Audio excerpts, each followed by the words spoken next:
Good morning, Elmira Baptist Church. Let me welcome you to our weekly update. Today is June 24th, 2021, and thank you for joining me on this Thursday.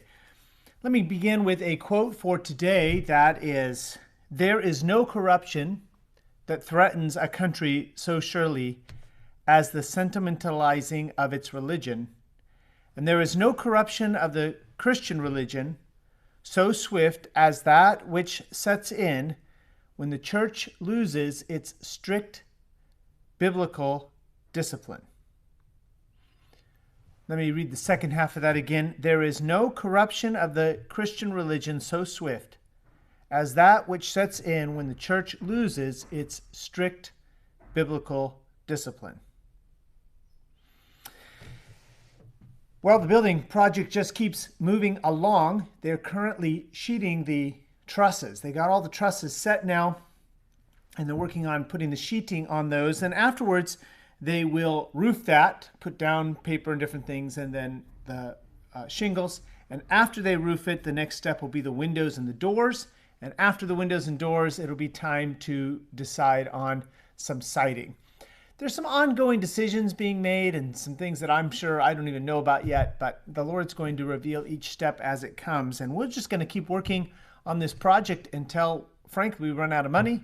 And we trust the Lord's just going to keep providing until the building is finished. So pray with me about that. Now, this last Sunday, Father's Day, we had a great group out. Some families were traveling. We still had a great group out. And I am glad for each one who makes church attendance on these holidays a priority over being out or traveling and seeing family, what have you. So thank you for coming. And if you missed our services, that's okay. This coming Sunday, you can join us. This Sunday morning, I want to encourage you to fight the good fight of faith.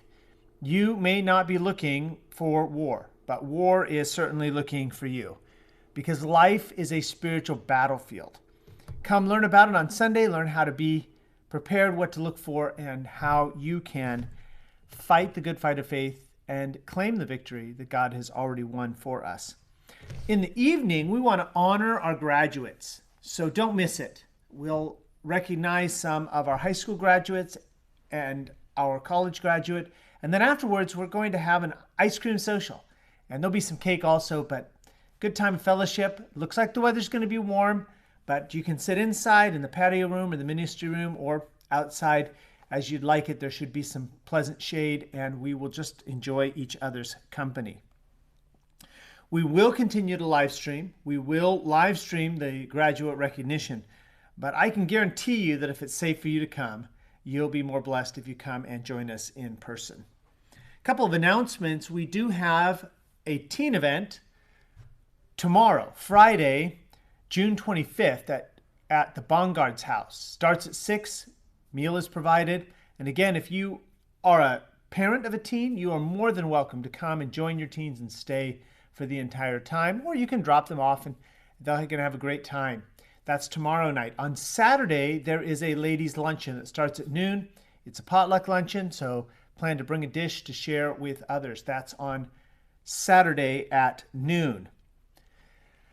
I adjusted the podcast, and this has been a great help to me.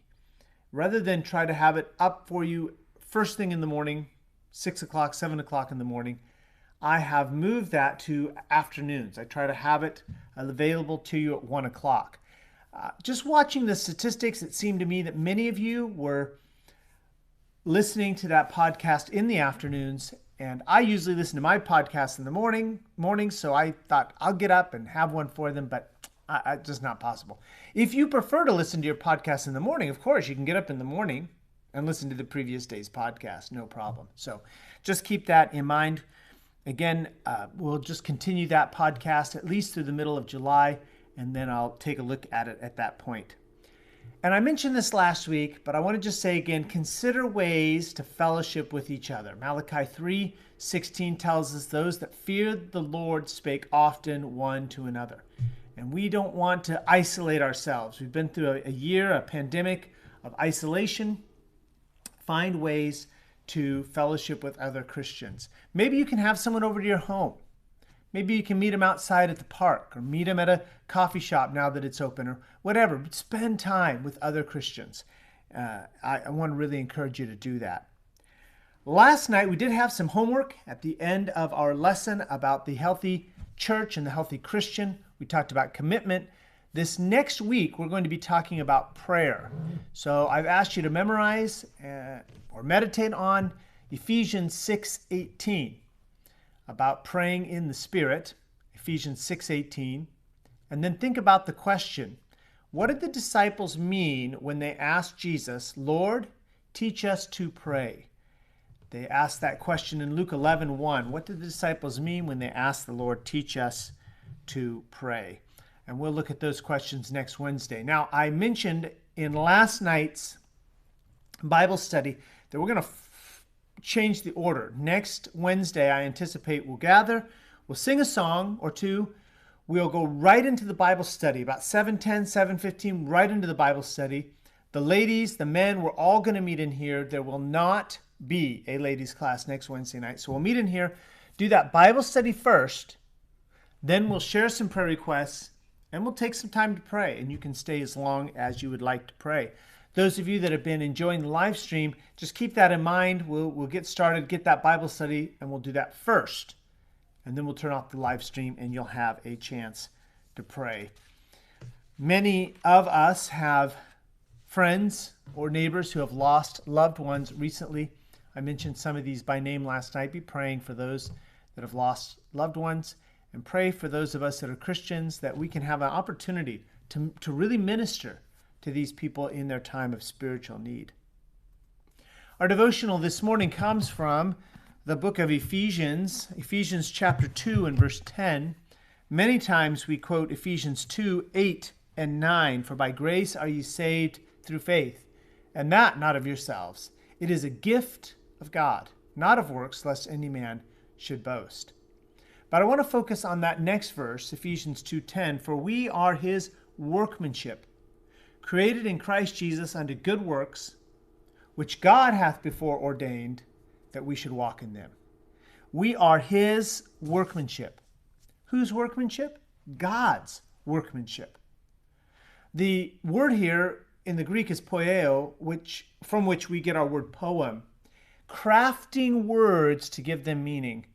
And God has crafted our lives to give our lives purpose.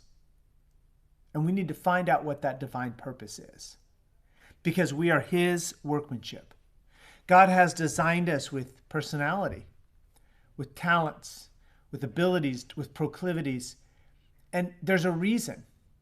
Not only has he designed us, but he has also ordained our circumstances, set in order where we were born and who our parents were and whether we had siblings and how many siblings we had. And if we grew up with our parents, or some of you were orphaned at a young age, God has a plan in each of those circumstances to accomplish his divine purpose, and we want to cooperate with him. We are his workmanship. When we are made new creatures, and that's talked about here in verses 8 and 9, for by grace are ye saved through faith. When we are made new creatures, then we are created in Christ Jesus unto good works. The purpose that God has in placing us in Christ is so that we can accomplish those good works. There's a, to me, rather bizarre and definitely heretical idea going about today. The once we're saved, we're saved.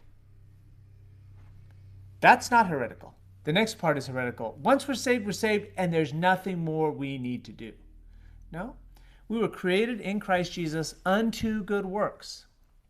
And 3 times in Titus chapter 3, Paul reminds Titus to tell the Cretans, the Christians there on the island of Crete, that they were created and expected and commanded to do good works. These good works don't get us to heaven. These good works don't make us better Christians. These good works please the Lord. And that's what we want to do, is please him. So we're created in Christ Jesus unto good works, which God hath before ordained that we should walk in them. These good works were set up long before I was born.